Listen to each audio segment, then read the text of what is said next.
stop talking quarterbacks. We're going to stop talking NFL draft, and we're going to play a little game here on Tuesday. A little game that comes back that I'm very excited to be on this side of things for, because to be honest with you, I've never been on this side of this game, but I'm pumped to get it going. You guys know what day it is. It's Tuesday. And what comes with Tuesday? Overreaction Tuesday. Let's get into it. It's a fine line between, drinking wine and squashing grapes, as we say in this business. And sometimes it's very subtle. Shout out to all you guys. Shout out to Jake for being here. I'm pumped to get into this. If you guys have them, obviously toss them in the chat. I'll try to catch as many of them in the comments as I'm rolling through these. But Jake, for you, somebody who's new to this, I'm going to break it down. It's quite simple. Game is as self-explanatory as it comes. I'm going to give you an overreaction or something that maybe I think is an overreaction. You're going to let me know if it is an overreaction, or maybe I'm a little spot on with where we're going here. We're going to start with a big one here. Okay. Let's do it. A lot of talk about Shedeur Sanders. A lot of talk about Jackson Dart. Steelers have brought spoken with Jalen Milroe, Tyler Shuck, Jackson Dart. They went on the quarterback trail of Notre Dame, Texas. Quinn Ewers, big sleeper for the Pittsburgh Steelers, apparently. Will Howard said yesterday to ESPN, I'm the best quarterback in the draft. I'm the best guy there is. You should take me. The Pittsburgh Steelers will start a rookie quarterback in week 1 of the 2025 season. Is that an overreaction? Ooh. No, it is not, sir. It is not an overreaction at all. Is it the likeliest thing? I don't know. I don't think, as we kind of talked about already, but not an overreaction. Very much in play. Okay. I love that. I think Shedeur, if you had to guess, if you had to make one pick, who's your rookie quarterback for the Pittsburgh Steelers? Ooh. It's Shedeur.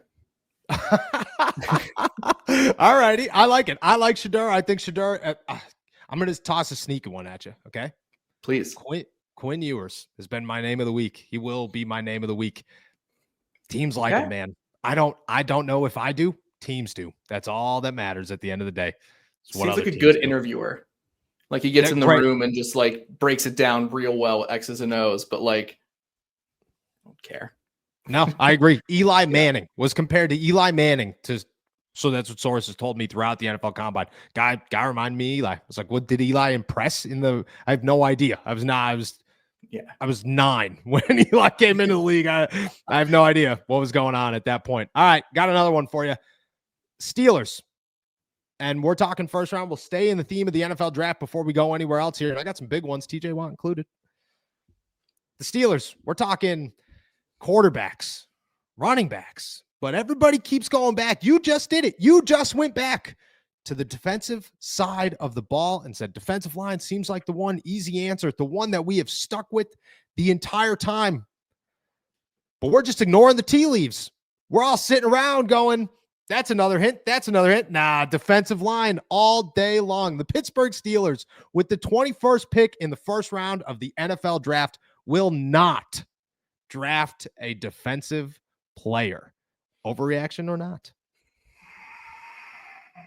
It pains me to say that is not an overreaction either. I want it to be an overreaction, but there is just no way of wrangling the Steelers management's mindset right now. It's all over the place. Yes. I feel maybe even more confused than when I was before we began this conversation.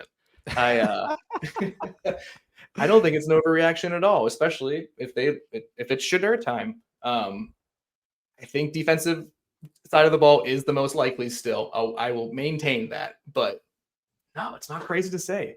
We're 2 for 2 right now. I'm loving it. I agree with you. Overreaction. You never know. You never know. There's mellow reactions as we go into number 3. And I got a big one here for you at number 3.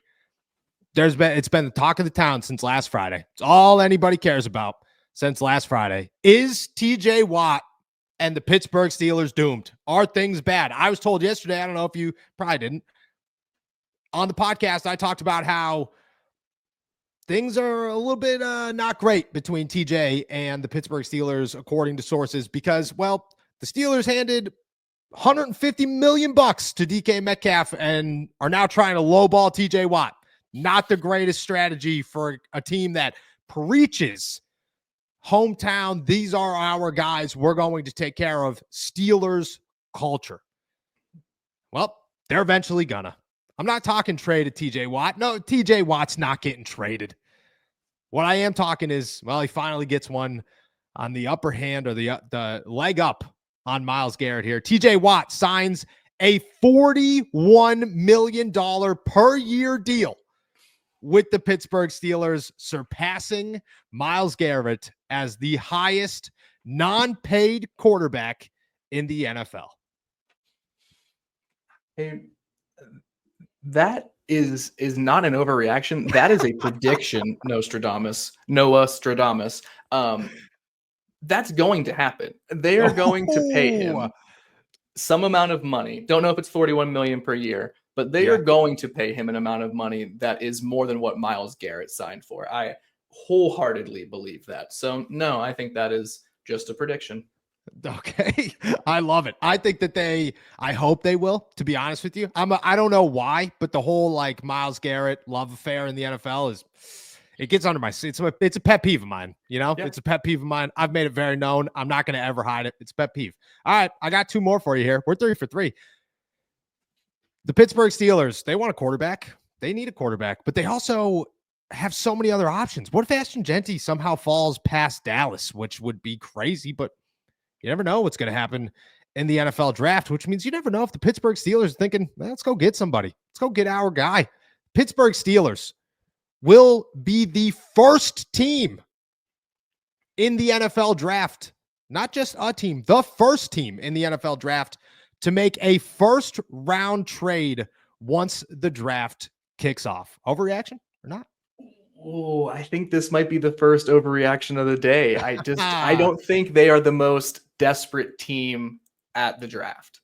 Okay. I think that they, between that, combine it with this sort of like historical pattern of kind of like letting the draft come to you, right? Like Devin Bush's side, like, you know, Broderick Jones, Troy Fautanu the past couple of years were just the guys that kind of fell to them and they were the most talented. So I don't think that they are going to deviate from that approach unless it is the Devin Bush, the guy sort of thing, like we keep mentioning here. So yeah, I think unfortunately we're gonna go 3 for 4 on the overreactions because I don't buy that one. That's all right. That's all right. I love that. And we're going to finish it off with a banger before we dive into those in the chats because they got some good ones too. Let's go. This is draft related, but not draft related at the same time because the Pittsburgh Steelers, they like Shedeur Sanders. They may be like Jalen Milroe. They may be like Jackson Dart. They may be like Mason Rudolph. But at the end of the day, we know that if Aaron Rodgers calls, they're going to answer the phone. Well, Aaron Rodgers is going to call. He's going to call on the first night of the NFL draft and say, Green Bay hosting the draft, taking the spotlight? No chance, pal. This is my one get back on the team that let me go. Aaron Rodgers will sign with the Pittsburgh Steelers on night 1 of the NFL draft, stealing the spotlight from Green Bay and everybody watching. I love that. I love that. It's a huge overreaction for sure. It's not going to happen because you know why? And I think it's because Aaron Rodgers would want all of the focus on his decision to be on him. And I don't think he could command too much of the stage with the NFL draft. As petty of a move as that is, and as dramatically satisfying as that would be, I think that might be just a bit of an overreaction. All right. I love it. I'm looking, nothing gets ever ruled out and should ever get ruled out with Aaron Rodgers. If we're learning anything, I've said it a billion times. I thought I tried so hard. I looked at it and said, look, I've met a billion people that everybody told me I should hate that I do not mind. I've met a billion people that people told me I'll love. I hate them. I'm trying to hold off on Aaron Rodgers. This guy's making it real difficult. Real difficult. That's all right. We'll keep it trucking here. We got other ones. Don't even worry about it. Miguel here. Overreaction. TJ gets moved this summer, pulls a Najee, and gives up all the crap going on behind the curtain. Because of this, Steelers finish 4-13 after giving Aaron Rodgers $40 million in 2025. Ooh, wouldn't that be awesome? Just for the dramatic craziness of it. Yep. Yeah, that's an overreaction. I don't think that's going to happen. I don't think TJ really has any desire to like speak on what's all the crap going on behind the curtain, to use your words there, Miguel. I don't think he really wants to. I feel like he just like doesn't even have like the vocabulary or the constitution to get into that sort of stuff. So like, yeah, I don't think he's good. That will happen. I think it's possible he doesn't re-sign here. But yeah, I would be shocked if he left and then bashed the Steelers afterwards. But I didn't see what Najee did as being like bashing of the Steelers. I think he just was frustrated with how his tenure ended up. But I don't know. What do you think about that, Noah? With the Najee thing, with the TJ thing, I think there's no chance. Look, at TJ's petty, but his deuces on Instagram is a very much so. We have been negotiating for a long time. This wasn't day one of negotiations. This was deep into negotiations and him going, all right, I got to do something here. Okay. Something's got to be done. I got to make myself known so that they could kind of take me seriously on my end of things so we could get this train rolling in the right direction. I don't think he'd ever do that. The Najee thing, I don't know. I tried real hard to say it wasn't bashing of the Steelers until Pat Freiermuth said on Christian Kutz's podcast the other day that he had to call Najee and tell him, knock it off, pal. And when that happened, I said, all right, I'm not the only one sitting around thinking maybe, just maybe, it was a little bit of a shot in the dark there by Najee Harris. But yeah, clearly they didn't agree with my take on that, which is totally fine. All right, we got one here from Nate Moore. Overreaction Tuesday. Due to Mike Tomlin's comments, the Steelers will trade up before the Saints to draft Shedeur. You move him up to 8. You think that's an overreaction or not? I mean, yeah, I think it's an overreaction. I don't think they're going to do it, but yeah, I mean, if you got to get them, you got to get in front of the Saints. But yeah, overreaction in my opinion. Still, what is if they were going to move for a quarterback? What is what is the realistic place for you to say this one I could actually see the Steelers doing? Oh, I mean, I think the only quarterback that will be actually worth trading up for and getting earlier is Cam Ward. But like, I don't, so I wouldn't have like a spot that like, if you got Shedeur at 10, I don't feel better about that. Or at 9, I don't feel better about getting him at 9 than I do at getting him at like 18 or something like that. If he falls to 21, great. But other than that, I just don't think he is worth the choice and all the assets you'd have to give up to move up in the draft to get him. All right. We got 3 more here.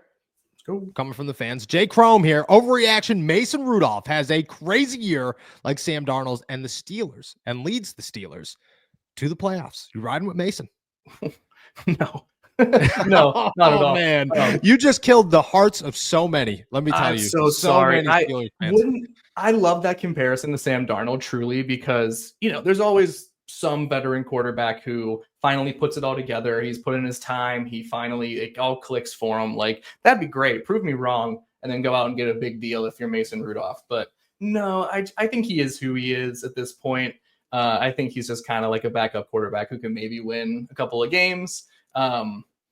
And that's what he would do as the starter of the Steelers. So yeah, big overreaction there for me. Not even with go T Mason, man. Maybe he'll change it. Maybe he doesn't. Who knows? We'll see. Pittsburgh Hornets here. Overreaction. Archie Manning will do worse than John Mader, and the Steelers might land John next year.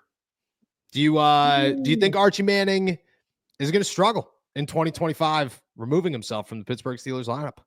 I think it's possible. I mean, the pressure is mounting, and I do not know if he can actually take it or respond in kind. Okay. That's not me doubting him as a player and NFL prospect. That's me, I guess, being agnostic about what his ceiling is at the next level. Others who are more knowledgeable probably have a different answer and maybe a better one. But I don't think there is an answer, to be honest with you. I feel like, you know what I mean? Like, I'm with you on that one. There's nobody who knows. Maybe he stinks. We've seen like 30 snaps of the guy. Who knows? I have this like crystal clear memory, and it's probably actually incorrect, but I remember like the day after a draft years ago, there was like next year's projected draft, and it was like all of these quarterbacks, and one of them was like Jake Locker when he was in Washington, and it was like he's like the guy for next year, and he did end up going in the first round, but like he Yeah, was lasted 4 years in the awful. NFL. Yeah, I mean, Yeah. so like the pressure a year out and having that much of a projection, the confidence in that is minimal. So it could be a John Mater, it could be Arch Manning. That's not an overreaction. Just for an answer to that question. All right, and we'll finish it off with this one. Pittsburgh Hornets once again overreaction. The Steelers sign Aaron Rodgers before TJ Watt. Not an overreaction at all. Ooh, I agree. Yeah. I agree. I'd be shocked if a Watt extension gets announced before Rodgers signs with the team if he's going to do that. I agree. I agree. They don't seem close, Watt and the Steelers, so I don't see how that would happen first. I agree. I don't look at TJ Watt right now as look at it's April. There's no need to be close. That's how the Steelers are looking at this. They don't got to be close till August. And it's not like TJ needs training camp. It'll be fine. They're not worried about it at all. So I agree with you. They re-signed Cam in what was it, August or September? August. Yeah. That's their prime time. You get to Latrobe, TJ's not, TJ, they don't want TJ. They want him at OTAs, but like they don't want him to do much. Training camp rolls around. There's conversation to be had.